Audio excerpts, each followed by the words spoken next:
Hello and welcome to the Flourishing Introvert Talks with me, Jo Rawbone.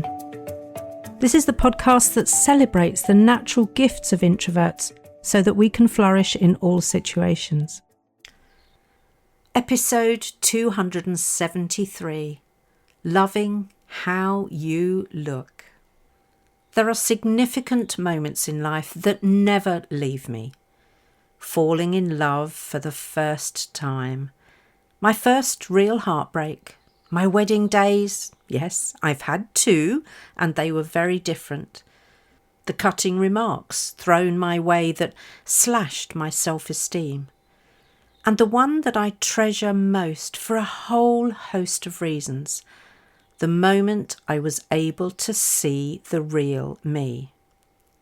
So it seems only right that I'm starting this new season with a powerful reminder, and that's what this episode is all about. Finding the courage to look at yourself as you would look at someone you love. I know some of you will be feeling a bit squirmy right now, and I so understand that, which is why I'm here to encourage you to stay listening. But more than that, I want you to engage with the process because your unkindness to yourself has gone on long enough. How do I know? Because I'm human, and so are you. Add to that, very few introverts I know are vain and self-absorbed, even though we are introspective.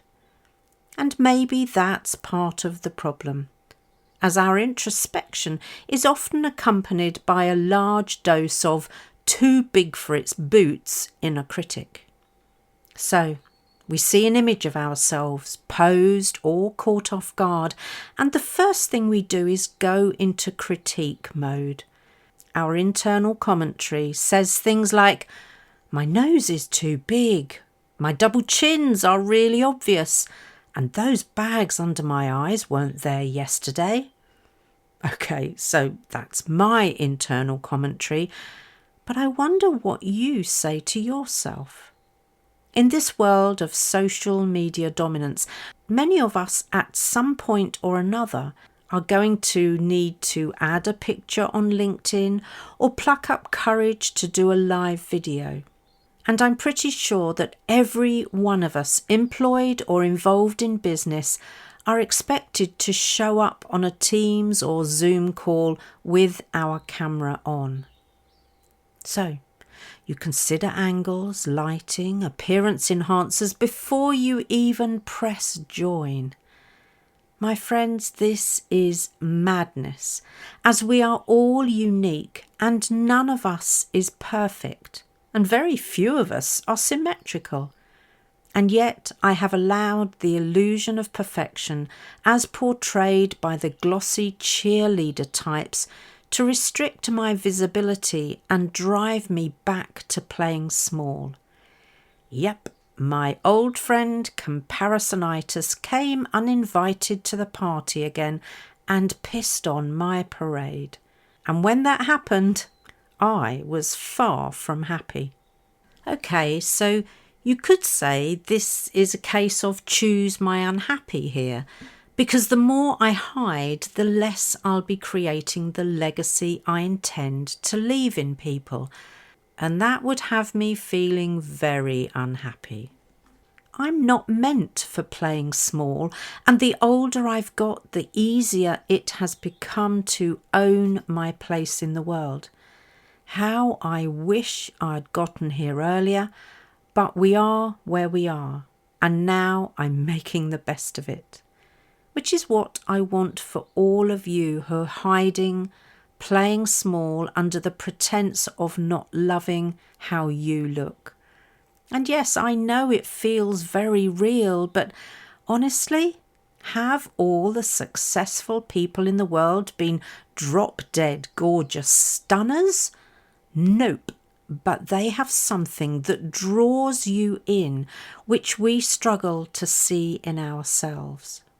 My struggle is largely over, as I have now found my magic answer, but not where I'd have expected to. Maybe you'd expect me to turn to therapy for my dangerously close to body dysmorphia problem. Nope. Or go under the knife. I'm too much of a coward for that. Or start with the skinny jabs. Yeah, I contemplated, but I don't like the sound of those side effects. Surprisingly, therefore, it was none of that. So where did I find my magic solution? It was by working with a photographer, but not just any photographer. It took the genius of Brigitte Scholz-Mastroianni of Nux Photography to lure me out of my critical shell with love and laughter. The result is I had an absolute blast being directed and captured by her lens, to the point where I was deliberately pulling funny faces and loving every moment. And those are still some of my favourite pictures. That's because I'm taking myself lightly rather than trying so desperately hard to be someone I'm not, in the hope that more people will be drawn to my work. And Brigitte's lens catches it all. The way she works with people enables her to catch that certain something that draws people in and has them know for sure that the image is real and the person is real and what they're portraying is real. And when we're surrounded by so much fakery, smoke and mirrors, real is so beautifully refreshing. Of course, if you're really unhappy, there are some things you can do to change the way you look, like exercise or plastic surgery. But does that really fix the problem? We're surrounded by evidence that it doesn't, as you only have to look at how far people go once they start down the surgery route to know that it hardly ever makes them genuinely happy. And that's because loving the way you look is an inside job, not a cosmetic job. So what's the alternative? I have a few things to start you off down the inside job route. And as ever, start slow and small, but do start and then keep going. Number 1, work with a brilliant photographer. Of course, I'm going to recommend Brigitte, especially as she does virtual shoots, so it doesn't much matter where you are in the world. Or find your own Brigitte, someone who really enables you to be yourself, the best version of yourself, and who enables you to see the beauty within. Number 2, until that moment or in readiness for it, start by talking kindly to yourself. Dr. Kristin Neff, who I've mentioned before, is one of the leading researchers on self-compassion, and she's helped us to understand that being kind to ourselves isn't an indulgence. It's essential for mental health and resilience. She says, talk to yourself like you would to a good friend. Number 3, then comes the slightly trickier step, the one that really tests your relationship with your inner critic. And it's gaze lovingly at yourself. Look at your reflection in a mirror and your images, both static and dynamic. Find something to admire about your image and compliment yourself on that. You might first notice your eyes and your smile, and they're great places to start as they're essential for making connection. Now hold on to your hats, because I recommend that this final step is a daily practice until you can do it with ease and don't have to really search for something you like about yourself. And then you'll know just how far it is to be able to love how you look. I saw a placard once that said, if people can hate for no reason, then I can love for no reason. What a great attitude. So I can love this dear old body of mine that has kept me upright and moving forward for well over 60 years.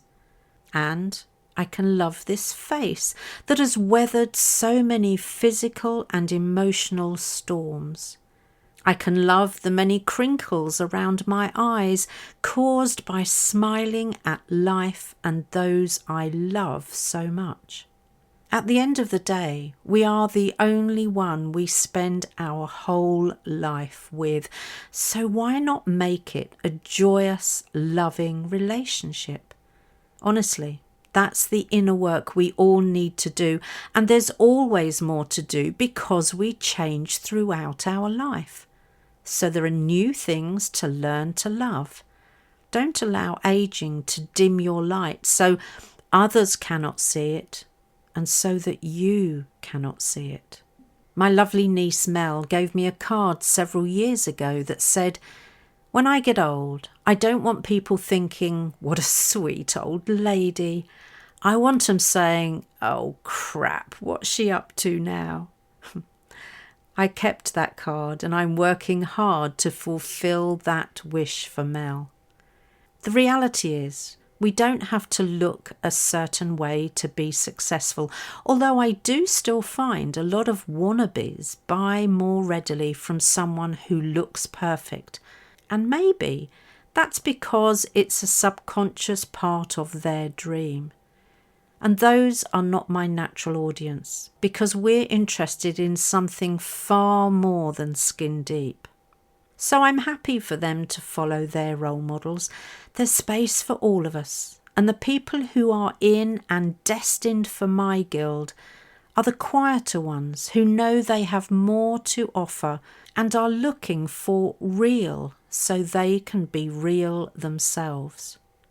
Now, if you're curious to see the moment I really let myself be seen for the first time and felt so safe that I was able to have the best time letting my guard down, head over to the YouTube version of this episode. I've decided to let you see some of those photos I talked about, the ones where I stopped being self-conscious and just showed up as the most fully expressed me. You'll find the YouTube link in the description, and I promise it's a celebration of real over perfect. And once you've taken a look, I reckon you might just feel a little more permission to be seen as who you really are too.